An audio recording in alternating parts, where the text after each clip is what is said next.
오늘 우리에게 주시는 하나님 말씀은 누가복음 21장 1절에서 9절 말씀입니다. 예수께서 눈을 들어 부자들이 헌금함에 헌금 넣는 것을 보시고 또 어떤 가난한 과부가 2 렙돈 넣는 것을 보시고 이르시되 내가 참으로 너희에게 말하노니 이 가난한 과부가 다른 모든 사람보다 많이 넣었도다. 저들은 그 풍족한 중에서 헌금을 넣었거니와 이 과부는 그 가난한 중에서 자기가 가지고 있는 생활비 전부를 넣었느니라 하시니라. 어떤 사람들이 성전을 가리켜 그 아름다운 돌과 헌물로 꾸민 것을 말하매 예수께서 이르시되 너희 보는 이것들이 날이 이르면 돌 하나도 돌 위에 남지 않고 다 무너뜨려지리라. 그들이 물어 이르되 선생님이여 그러면 어느 때에 이런 일이 있겠사오며 이런 일이 일어나려 할 때에 무슨 징조가 있사오리이까. 이르시되 미혹을 받지 않도록 주의하라. 많은 사람이 내 이름으로 와서 이르되 내가 그라하며 때가 가까이 왔다 하겠으나 그들을 따르지 말라. 난리와 소요의 소문을 들을 때에 두려워하지 말라. 이 일이 먼저 있어야 하되 끝은 곧 되지 아니하리라.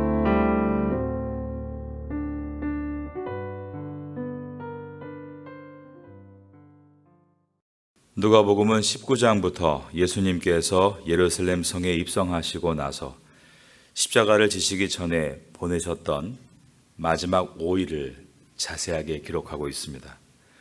오늘 본문은 예수님께서 성전에 가셔서 헌금함을 보신 내용입니다. 오늘 본문의 첫 절인 누가복음 21장 1절을 읽겠습니다. 예수께서 눈을 들어 부자들이 헌금함에 헌금 넣는 것을 보시고, 그 당시 예루살렘 성전 안에는 10개의 헌금함이 있었습니다. 이 헌금함의 모양은 동으로 만든 나팔 모양을 하고 있었습니다. 그래서 그 당시의 화폐인 동전을 넣으면 소리가 나게 되어 있었습니다. 이 헌금통들은 예루살렘 성전의 외곽인 이방인의 뜰을 지나서 그 다음으로 여인의 뜰을 지난 다음 바로 앞에 놓여 있었습니다.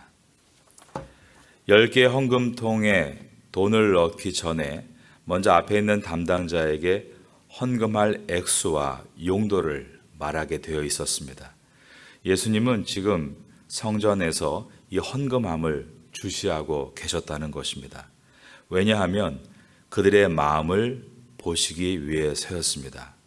마태복음 6장 21절에서 예수님은 내 보물이 있는 그곳에는 내 마음도 있느니라 라고 하셨습니다. 누가복음 12장 34절에서도 너의 보물이 있는 곳에는 너의 마음도 있느니라 라고 되어 있습니다. 물질이 보물이 되어버린 세상 속에서 예수님은 물질과 하나님을 함께 섬길 수 없다라고 하시며 물질이 신의 역할을 하고 있다라고 하셨습니다.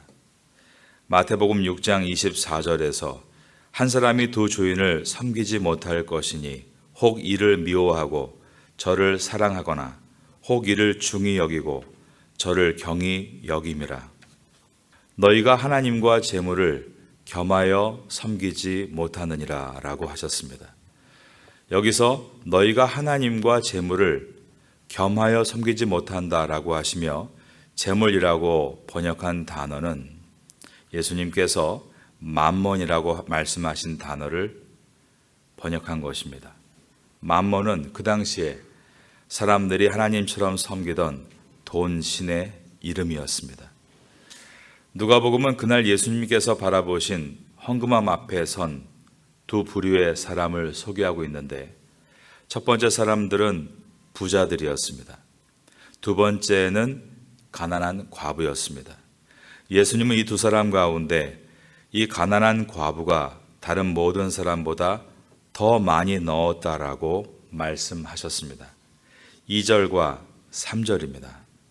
또 어떤 가난한 과부가 2 렙돈 넣는 것을 보시고 이르시되 내가 참으로 너희에게 말하노니 이 가난한 과부가 다른 모든 사람보다 많이 넣었도다. 헌금함이 노수로 되어 있었기 때문에 부자들은 일부러 많은 동전을 준비해서 헌금하는 일들이 있었습니다. 소리가 우렁차고 길게 났었을 것입니다. 그런데 가난한 과부가 넣은 돈은 2렙돈이었다라고 되어 있습니다.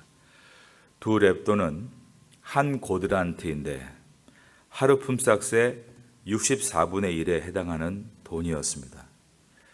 태국인들이 하루 일당으로 600바트를 번다면 10바트 정도에 해당합니다. 2렙돈이라고 했으니 5바트 동전 2개를 넣은 것과 같은 것이었습니다. 그런데 예수님께서 보신 것은 돈의 양이 아니라 그 돈의 사연이었습니다. 4절을 보겠습니다. 저들은 그 풍족한 중에서 헌금을 하였거니와 이 과부는 그 가난한 중에서 자기가 가지고 있는 생활비 전부를 넣었느니라 하시니라. 여기서 생활비라고 번역된 단어가 이 의미가 목숨이란 단어입니다. 이 과부는 가난한 중에서 자기가 가장 필요한 돈을 하나님께 드렸다라는 뜻입니다. 예수님은 이들의 중심을 보고 계셨습니다. 중심을 보시는 것은 성경에서 일관적으로 보여주는 하나님의 속성입니다. 사무엘 선지자가 이새의 집에 가서 그의 아들들 중에 앞으로 이스라엘의 2대 왕이 될 한 사람을 세우려 할 때 그는 외모가 뛰어나고 듬직한 첫째 아들 엘리압이 눈에 들어왔습니다. 하나님께서 그가 아니라고 하시자 둘째 아들 아미나답이 눈에 들어왔습니다. 하지만 그때 하나님께서 사무엘에게 하신 말씀이 이것입니다. 사무엘상 16장 7절에 보면 여호와께서 사무엘에게 이르시되 그의 용모와 키를 보지 말라. 내가 이미 그를 버렸노라. 내가 보는 것은 사람과 같지 아니하니 사람은 외모를 보거니와 나 여호와는 중심을 보느니라 라고 하셨습니다. 이처럼 하나님은 지금도 우리의 중심을 보고 계신다는 것입니다. 하나님은 우리의 겉사람이 아니라 우리가 겉과 겉이 만나 살고 있는 이 세상 가운데 우리는 겉만 보고 사람을 평가하기도 하고 그 사람에 대해서 결론을 짓지만 하나님은 지금도 진행형으로 우리의 속사람을 보고 계시고 우리가 어떻게 살고 있는가에 대해서 우리의 겉사람이 아닌 우리의 속마음을 보고 계신다는 것입니다. 헌금은 바른 마음과 자세로 드려야 한다라는 가르침입니다. 하나님께 물질을 드린 후에 자기 의에 빠져서는 안 된다는 것을 경계하게 하시는 말씀입니다. 예수님 당시의 유대인들이 성전에 비치된 이 헌금함 앞에 나와서 헌금할 때 부자들이 헌금하는 것을 즐겨했습니다. 왜냐하면 많은 돈을 바꿔서 소리가 크게 들리도록 헌금을 부을 때 사람들로부터 칭찬과 존경을 받을 수 있기 때문이었습니다. 그러므로 오늘 내용은 어제 살펴보았던 길에서 기도하기를 좋아하는 서기관들과 연결되어 있습니다. 어떤 사람은 기도로 자신을 과시하려 하고 어떤 사람은 헌금으로 자신을 과시할 수 있다라는 가르침입니다. 예수님께서는 과시하기 위해 드리는 부자의 큰 헌금이 아니라 진심으로 드리는 자기의 생활을 드리는 과부의 작은 헌금을 칭찬하셨습니다. 예수님은 그들의 중심을 보고 계셨는데 부자는 많은 재산 가운데 적은 일부를 드리는 것이었지만 가난한 과부는 생활비를 드리는 것을 주님은 아셨기 때문입니다. 액수보다 마음의 중심이 중요하다는 가르침입니다. 마음과 뜻과 정성을 다해 헌금을 할 수 있다면 그것은 너무나 보배롭고 귀한 것입니다. 왜냐하면 나의 모든 생각이 하나님을 집중하고 있기 때문입니다. 의미 있는 헌금 생활을 하라는 가르침이 오늘 본문에 들어 있습니다. 5절부터는 예루살렘 성전이 무너질 것이라는 예언의 말씀입니다.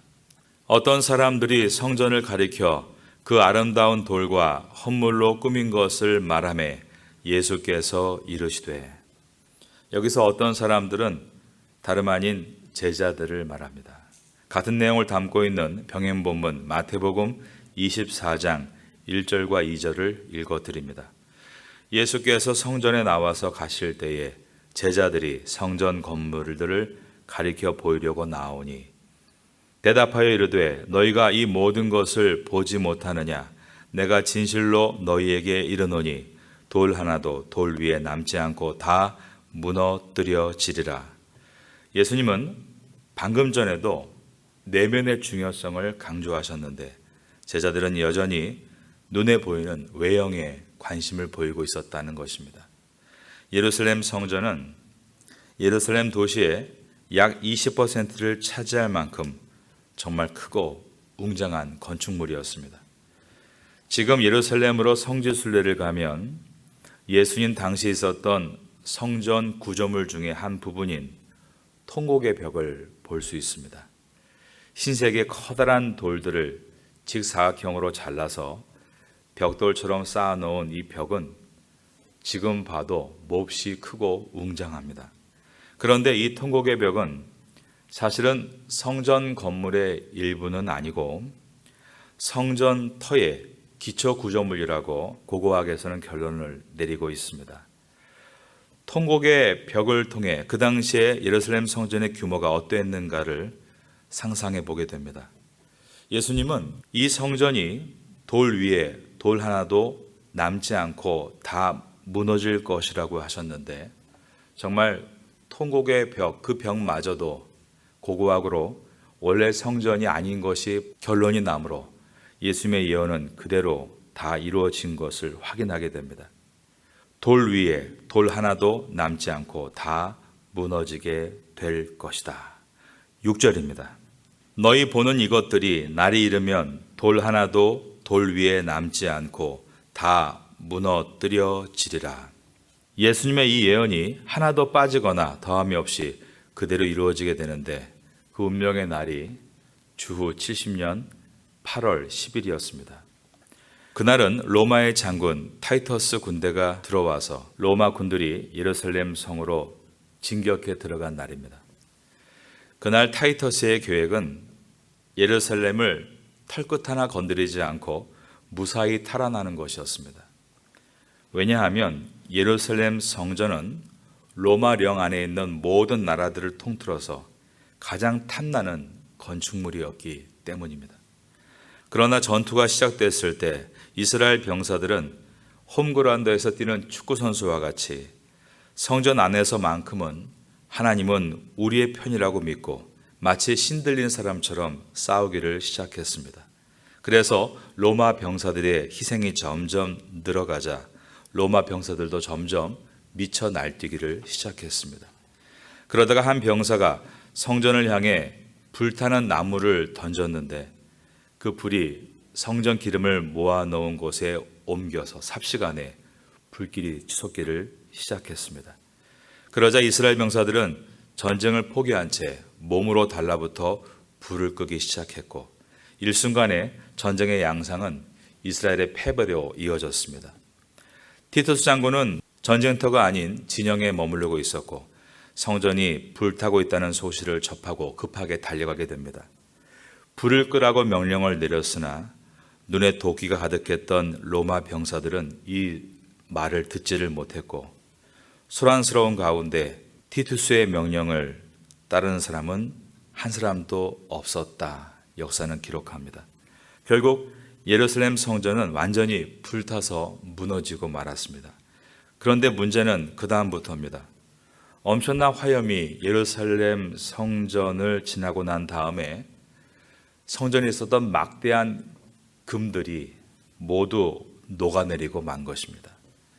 그래서 로마군은 전쟁에 승리하면 반드시 전리품을 가지고 돌아가는 전통이 있기 때문에 어쩔 수 없이 로마 장군은 그 금을 다 꺼내라고 명령합니다. 그래서 녹아 스며든 금을 채취하기 위해 모든 돌을 쪼아내기를 시작했습니다. 그러므로 예수님의 예언과 같이 예루살렘 성전은 돌 위에 돌 하나도 남지 않고 모두 무너져 내린 것입니다. 예수님은 눈에 보이는 성전이 무너짐을 예언하심으로 그것의 헛됨을 말씀하심과 함께 눈에 보이지 않는 마음의 성전을 잘 보존하는 것이 얼마나 귀한가를 역설적으로 말씀하셨습니다. 예수님께서 예루살렘 성전이 무너질 것이다. 그것도 돌 위에 돌 하나도 남지 않고 모두 무너지게 될 것이다 라고 하신 것은 사실 그 당시에는 절대로 해서는 안 될 말입니다. 한 일례로 예레미야서에 보면 우리야라는 선지자가 성전 파괴를 예언했던 일이 있습니다. 그런데 그는 이것 때문에 결국 죽게 되었습니다. 예레미야 26장 20절에서 23절에 보면 또 여호와의 이름으로 예언한 사람이 있었는데 곧 기럇 여아림 스마야의 아들 우리야라. 그가 예레미야의 모든 말과 같이 이 성과 이 땅에 경고하여 예언하매 여호야김 왕과 그의 모든 용사와 모든 고관이 그의 말을 듣고 왕이 그를 죽이려 하매 우리야가 그 말을 듣고 두려워 애굽으로 도망하여 간지라. 여호야김 왕이 사람을 애굽으로 보내되 곧 악볼의 아들 엘라단과 몇 사람을 함께 애굽으로 보냈더니 그들이 우리야를 애굽에서 연행하여 여호야김 왕에게로 그를 데려오매 왕이 칼로 그를 죽이고 그의 시체를 평민의 묘지에 던지게 하니라 라고 되어 있는 것입니다. 이같이 유대 사회에서 예루살렘 성전이 무너진다라는 말은 해서는 안 되는, 그렇게 말했을 때에 죽음의 위협에 노출되는 위험한 말이었습니다. 그런데 이와 같이 매우 위험한 예언을 하신 이유에 대해서 앞으로 일어날 미래의 사건을 단순하게 예언했다라고 말할 수도 있지만 오늘 이 누가복음의 문맥을 따라가 보면 여기에는 깊은 메시지가 들어있음을 보게 됩니다. 앞장인 20장에서 예수님은 서기관들을 책망하시면서 그들의 과부의 재산을 빼앗는 그들의 숨겨진 악행을 들추어내셨습니다. 그리고 오늘 본문의 서두에서 재산을 다 잃고 가난한 그런 과부가 그럼에도 불구하고 하나님 앞에 나와서 자기의 생활비 전부를 헌금하는 것을 두고 예수님께서 기뻐하시는 것을 보여줍니다. 그리고 나서 성전 파괴를 예언하고 있는 것은 문맥으로 볼 때 서기관들의 근거지인 성전이 파괴될 것이라고 말씀하시므로 불의한 자는 결국 그 미래가 멸망일 수밖에 없다는 것을 설명하신 것입니다. 누구나 자기가 쌓는 성이 있습니다. 자기의 탑을 쌓습니다. 누구나 그 탑을 지키려고 애를 씁니다. 그래서 그것을 지키려다가 그것에 모든 마음을 다 빼앗기고 불의한 방법으로 그것을 붙들다가 무너지는 것을 경험합니다.